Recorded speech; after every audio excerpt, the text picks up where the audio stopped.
Hello students, welcome to initiation of physics. Imagine, invent, inspire. Let's start it. हमने last class में पढ़ा था kinematics of circular motion. तो जो motion के लिए रिस्पॉन्सिबल है उसे हम बोलते हैं काइनेमेटिक्स। ठीक है, तो मोशन के लिए कौन कौन रिस्पॉन्सिबल रहता है आप बता सकते हैं या फिर कमेंट कर सकते हैं। Distance, velocity and acceleration, these are the quantities which are responsible for the motion of an object. तो उसी को हम बोलते हैं काइनेमेटिक्स। और काइनेमेटिक्स को पढ़ने से पहले हमें मोशन के बारे में जानना जरूरी रहता है। अगर आपको मोशन के बारे में अच्छे से पता होगा तो you can deal with the kinematics. ये आपने प्रोजेक्टाइल मोशंस में पढ़ा होगा 11th क्लास में। तो डिस्टेंस को हम एंगुलर में क्या लिखते हैं, थीटा। वेलोसिटी को लिखते हैं हम ओमेगा एंड एक्सेलरेशन को लिखते हैं हम अल्फा। ठीक है, तो इसके अगर हम फार्मूला देखें तो formula is equal to, theta का फार्मूला कोई नहीं है बट ओमेगा का फार्मूला क्या आता है हमारे पास, omega is equal to d theta by d t. ठीक है, instantaneous angular velocity at time t. Alpha का फार्मूला जैसे हो जाएगा d omega by d t instantaneous velocity at time t. तो ये जो दो फार्मूले है बहुत ज़्यादा इंपॉर्टेंट है। ठीक है, आपने 11th क्लास में भी इसका यूज किया होगा for showing the relationship between v and omega, v equal to r omega, या फिर उसे ऐसे भी लिख सकते हैं वेक्टर फॉर्म में v equal to r cross omega. ठीक है, वेक्टर फॉर्म में ये रिलेशन आपने 11th क्लास में डिराइव किया होगा। तो उस हिसाब से ये जो फार्मूला है बहुत ज़्यादा इंपॉर्टेंट है। तो हमने देखा कि ओमेगा की वैल्यू जो फार्मूला बन जाता है D theta by d T, alpha का फार्मूला जो बन जाता है वो बन जाता है D omega by d T. इसी तरह से हम आगे देखेंगे कि काइनेमेटिक्स अगर हो गया, मोशन हो रही है तो हमें पता है कि कोई भी सर्कुलर मोशन दो टाइप्स में हो सकती है। उसकी जो मोशन हो सकती है वो दो टाइप में हो सकती है। जैसे एक तो है क्लॉकवाइज और एक है एंटी क्लॉकवाइज। क्लॉकवाइज है क्या, जो वॉच के जो हैंड रहता है जिसकी मोशन वॉच के हैंड की मोशन जैसी रहती है उस तरह से हम अगर मोशन देखेंगे तो उसे बोलेंगे हम clockwise. And the opposite motion of the clock hand is called as anti clockwise. वो कैसे, और उसी वजह से जो ओमेगा आता है तो ओमेगा की डायरेक्शन हम बताते हैं राइट हैंड थंब रूल के हिसाब से। जैसे यहाँ पे देखिए ये जो मोशन हो गई वो किस तरह से हो गई आप बता सकते हैं। दिस मोशन इज क्लॉकवाइज और anti clockwise motion. You can comment in comment box अगर आपको पता चल गया ये भी मोशन कौन सी है। ठीक है, तो मैं अभी यहाँ मैं तो आपको बताऊंगा ही, लेकिन अगर आप कमेंट करते हैं तो मुझे भी अच्छा लगेगा और मुझे भी वीडियो बनाने में थोड़ा मोटिवेशन मिलेगा। तो यहाँ पे देखते हैं हम कि ये जो मोशन है तो ये मोशन कौन सी हो गई, एंटी क्लॉकवाइज।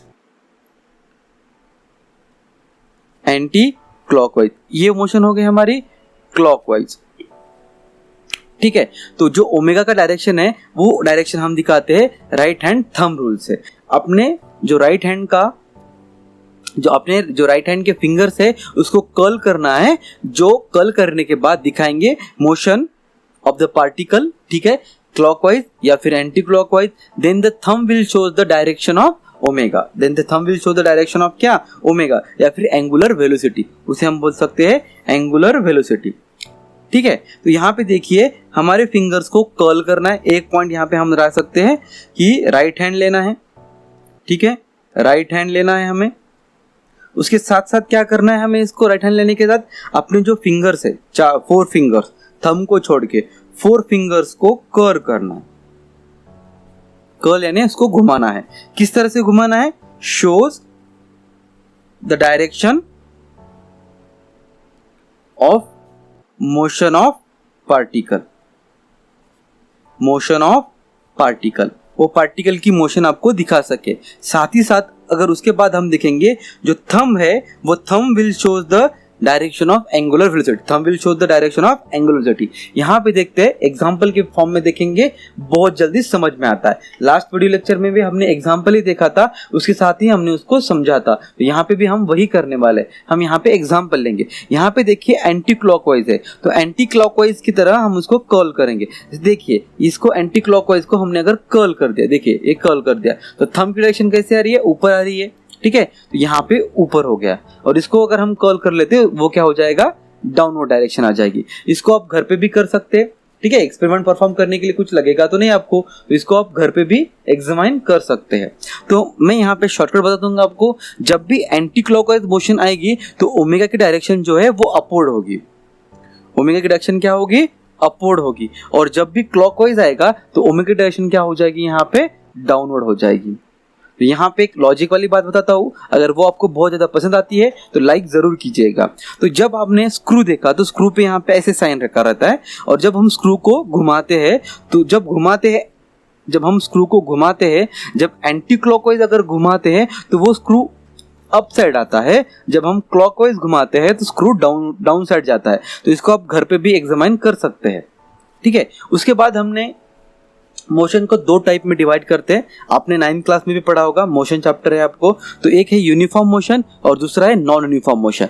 यूनिफॉर्म मोशन इसको पहचानने के लिए या फिर उसको फाइंड आउट करने के लिए सिंपल सा लॉजिक है, यूनिफॉर्म मोशन जब भी अगर यूनिफॉर्म मोशन आती है तो इक्वल आता है। क्या आता है, इक्वल। अब जब भी नॉन यूनिफॉर्म मोशन आती है तब क्या आएगा स्टूडेंट्स, नॉन इक्वल या फिर अनइक्वल, ठीक है। जब भी अनइक्वल वर्ड आपको दिखाई दिया तो उसको हम बोलेंगे नॉन यूनिफॉर्म, और जब भी आपको यूनिफॉर्म वर्ड दिखाई दिया उसको हम बोलेंगे इक्वल, या फिर इक्वल वर्ड जब दिखाया गया उसको बोलेंगे हम यूनिफॉर्म। सबसे अच्छा एग्जांपल इसका है फैन। जब आप फैन को स्विच ऑन करते हैं तो स्विच ऑन करने के बाद उसकी धीरे धीरे स्पीड बढ़ती है and then it acquires such a speed, ठीक है। रेगुलेटर हम घुमाते हैं तो वो एक स्पीड एक्वायर कर लेता है, तो उसी स्पीड से घूमता है। जब वो एक्वायर करने के बाद घूमता है स्पीड से, उसे हम बोलेंगे यूनिफॉर्म। जब चालू करने के बाद और बंद करने के बाद उसकी वेलोसिटी धीरे धीरे कम होती है, उसे हम बोलेंगे नॉन यूनिफॉर्म। इसका मतलब ये नहीं है कि कम होने के बाद ही नॉन यूनिफॉर्म होता है, मैं बोल रहा हूँ कि वेलोसिटी चेंज होती है। जब वेलोसिटी चेंज होती है उसे बोलेंगे हम नॉन यूनिफॉर्म, और वेलोसिटी जब कांस्टेंट रहती है उसे हम बोलेंगे यूनिफॉर्म। तो यूनिफॉर्म का सबसे अच्छा एग्जांपल हमने ले लिया यहाँ पे, और उसको हमने सॉर्ट आउट भी किया है। तो यहाँ पे देखते हैं यूनिफॉर्म। तो the motion of an object in a circle with a constant speed, आ गया कांस्टेंट, यहाँ पे इक्वल आ गया कांस्टेंट, यहाँ पे हमने इक्वल ले लिया, तो यहाँ पे हमने कांस्टेंट ले लिया। इक्वल और कांस्टेंट फिजिक्स में एक ही है, बट जब हम अंग्रेजी के बारे में बात करते हैं तो these are the different words, ठीक है। सिनोनिमस है बट डिफरेंट वर्ड्स।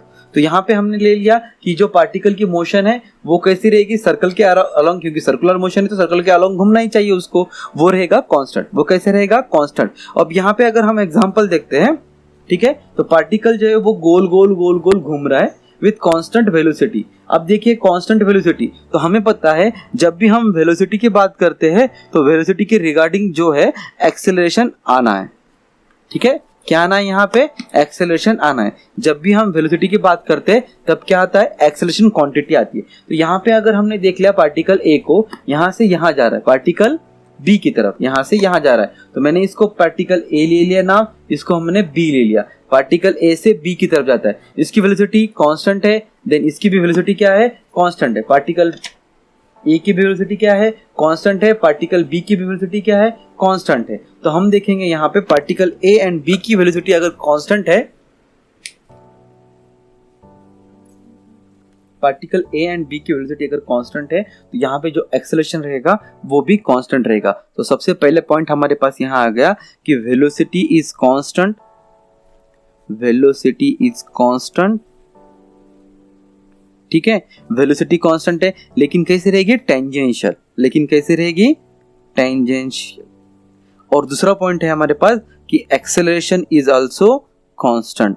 एक्सेलरेशन भी क्या रहेगा, यहाँ पे कांस्टेंट रहेगा। अगर एक्सेलरेशन भी कांस्टेंट रहेगा और वेलोसिटी भी कांस्टेंट रहेगी तो ये जो एक्सेलरेशन है वो कैसे रहेगा, टुवर्ड द सेंटर। तो इस एक्सेलरेशन को बोलेंगे हम रेडियल एक्सेलरेशन। क्या बोलेंगे हम इसे, रेडियल एक्सेलरेशन, या फिर सेंट्रीपिटल एक्सेलरेशन भी इसे बोल सकते हैं, रेडियल एक्सेलरेशन। तो यहाँ पे हमने देखा कि यूनिफॉर्म सर्कुलर मोशन में हमने 3 पॉइंट आउट को अलग किया है। एक तो वेलोसिटी कांस्टेंट रहती है और वो भी टेंजेंशियल रहती है। वेलोसिटी कांस्टेंट रहने के बाद वो कैसे रहती है, टेंजेंशियल रहती है। एक्सेलरेशन भी कांस्टेंट रहता है बिकॉज ऑफ वेलोसिटी, और एक्सेलरेशन कांस्टेंट रहता है वो कैसे रहता है, वो रेडियल रहता है। वो कैसे रहता है, रेडियल रहता है। अगर रेडियल एक्सेलरेशन आता है तो हमें फार्मूला पता है, A is equal to minus omega square r in scalar form. तो माइनस क्यों आता है, because it is in backward direction, वो सेंटर की तरफ आ रहा है, तो इसे हम यहाँ पे निगेटिव साइन लेते हैं। और निगेटिव साइन लेने की वजह से यहाँ पे that shows that the omega and x radius are in same direction. ठीक है, यहाँ पे रेडियस सेम डायरेक्शन में होंगे, तो इसे हम दूसरे फार्मूले में भी लिख सकते हैं v square by r, because we know that the v is equal to r omega. ये 11th क्लास में आपने पढ़ा था अच्छे से. ठीक है, तो हमने ये पॉइंट सॉर्ट आउट किए. आपको ये नोट्स टेलीग्राम चैनल पे मिल जाएंगे मेरे. मैं जल्दी ही टेलीग्राम चैनल ओपन करने वाला हूँ, और साथ ही साथ एक साइड भी आ जाएगी आपके लिए. तो ये जो पॉइंट्स है आप पॉज करके भी लिख सकते हैं, because these points are sorted out from your chapters, और बहुत अच्छे से सॉर्ट आउट किए, तो आप इसे एक अलग पेज पे लिख के नोट्स भी बना सकते हैं. Thank you so much for watching this video. Stay home, stay safe.